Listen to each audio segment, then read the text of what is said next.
finishes a 50-year anniversary celebration of the introduction of the Sontarans in the Time Warrior back in 1973 continues now. They've got the 4-part dramas here.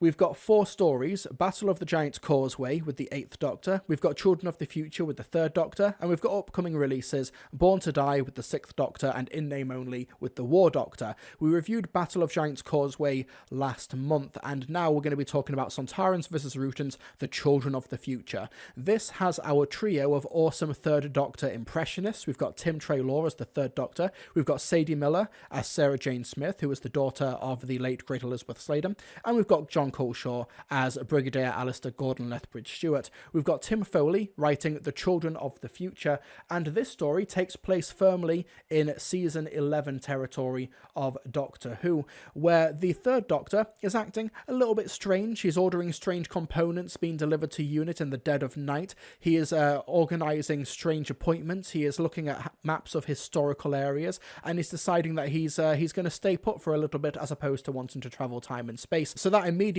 sets some red flags in the mind of our journalist reporter, Sarah Jane Smith, and her and the Brigadier decide that they are going to follow the 3rd Doctor driving away from Unit HQ in his iconic yellow Bessie car and figure out what on earth is going on. Let's play a clip from The Children of the Future.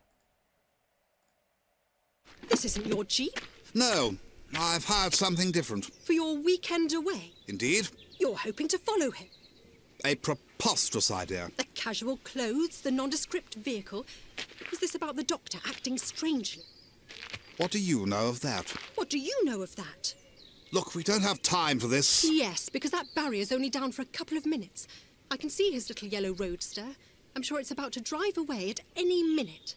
Oh, come on, Brigadier, tell me what's going on. All right, Miss Smith. Get in.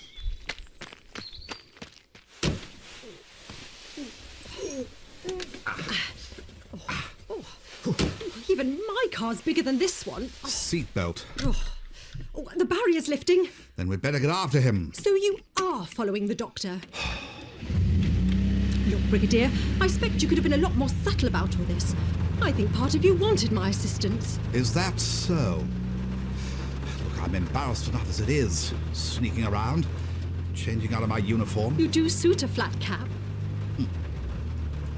Yet you admit there's something going on with the Doctor. Something odd.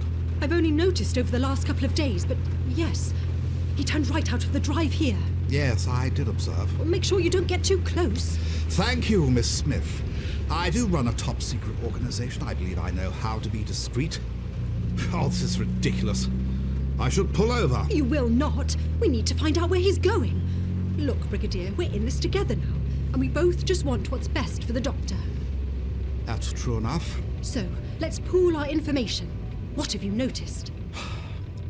Well, I mean, the trouble is, he so often acts peculiar. But it was last week when I realised how distracted he was getting.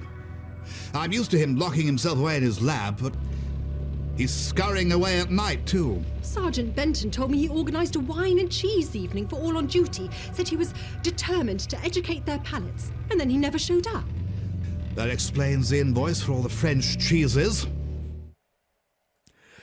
In the chat, Utopic777, best 3 outfit right there. Oh yeah, 100%. It's an undisputed banger of a suit. You know, the black, or at least like the navy with the red trim here, looks so cool, looks so good. But also, Children of the Future is a sequel to one of the best 3rd Doctor stories as well. This is essentially a sequel to The Time Warrior. You can see the castle in the background on the cover here. This is the same castle that was at the centre of The Time Warrior, which Sarah Jane Smith ends up recognising, and this is the linchpin, essentially, for this box set. Now, the last one, the Battle of Giant's Causeway, was a Sontaran-centric one. As you can tell from the cover here, this one is a Rutan-centric one. And I wanted to play the clip that mainly focused on Sadie Miller and John Coleshaw, because, you know, Tim Treloar is like really, really great, but I think that these two also deserve a lot of credit in these 3rd Doctor Adventures stories as well, because their impressions are also really great. The performances are terrific, particularly from Sadie Miller, and there's just some really great back and forth between these two. But this is also like a very prominent story for the 3rd Doctor, even though I didn't feature him in the clip there.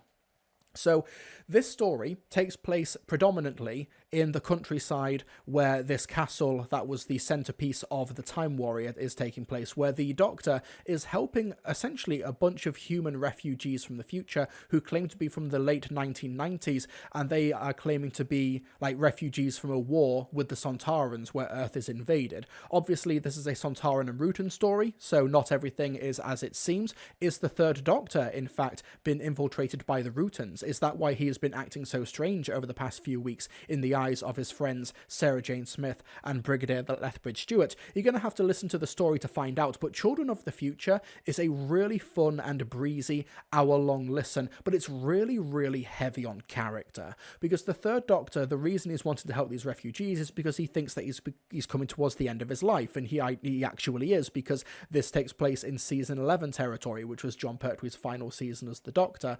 But also, what's really great is that John Coleshaw gets to flex some dramatic muscles here. He ends up chatting to a petrol station attendant called Stanley, played by Jeremy Ang Jones, and he has one of those one-sided conversations where he gets very, very existential. The idea like, oh, well, if the Doctor's going to be changing face soon, surely he might, he might grow out of me. He might not want to be friends with me anymore. He might not want to work at UNIT. And it's one of those things where the petrol station attendant is having a completely one-sided conversation while the Brigadier is acting really existential on the other side of the counter. Really great scene, but it kind of shows that it's one thing that I really wanted the Battle of Giants Causeway to be, where you've got Kerez, who's this like classic 8th Doctor Big Finish companion, but in the story he has practically nothing to do on a plot level, but also there's nothing really there character-wise for the character to chew on either.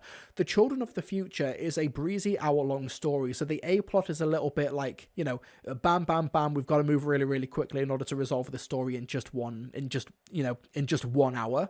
But thankfully, Tim Foley's script really compensates in regards to the characters. Sadie Miller's got a lot of great material and a lot of great back and forth between the Brigadier and the Third Doctor here. Like, she is terrific in this story. This is one of her finest outings as the character of Sarah Jane. But I do think that John Coleshaw, very underrated in this story dramatically. There's some really great like existential monologues and dialogue exchanges between the characters where it's like, we are coming to the end of this UNIT ride. The UNIT family is starting to splinter and fragment, and once the Third Doctor goes, that could be the end of the UNIT family. And all of this subtext, all of this really affecting character work is somehow able to fully work while still not feeling like the Children of the Future A-plot with the refugees from the 90s and the Sontaran and the Rutan War. It doesn't feel like that's tacked on. It doesn't feel like that is blitzed past in order to get to the interesting character work. They're able to work, they're not inextricably linked with each other, but they're complementing each other, and they are still working alongside each other, where you've got this, this A-plot and the character work, which, couldn't be further removed from each other, but they're still really working in this very well-paced hour-long story. Children of the Future was a really good surprise for me, especially after the letdown that was the Battle of Giants Causeway. Obviously, these are 4 standalone stories, but this one, The Children of the Future, especially if you are a big fan of the UNIT family, of the Third Doctor Adventures, this is like an unambiguous recommendation from me. This is a really, really good, breezy hour-long story with some really fun behind-the-scenes extras as well. Like the commentaries and the interviews at the end as well. It's only like 15 minutes, but it's really, really effectively done. Really, really fun and earnest interviews from all of the cast. Great stuff. The cast are absolutely on fire, but I do think that this particular one, if you're a fan of Sarah Jane and the Brigadier, who are stalking the Third Doctor, trying to find out what he's up to, that's where this story finds its heart, and that's where it truly excels. This is really good. Highly recommend it.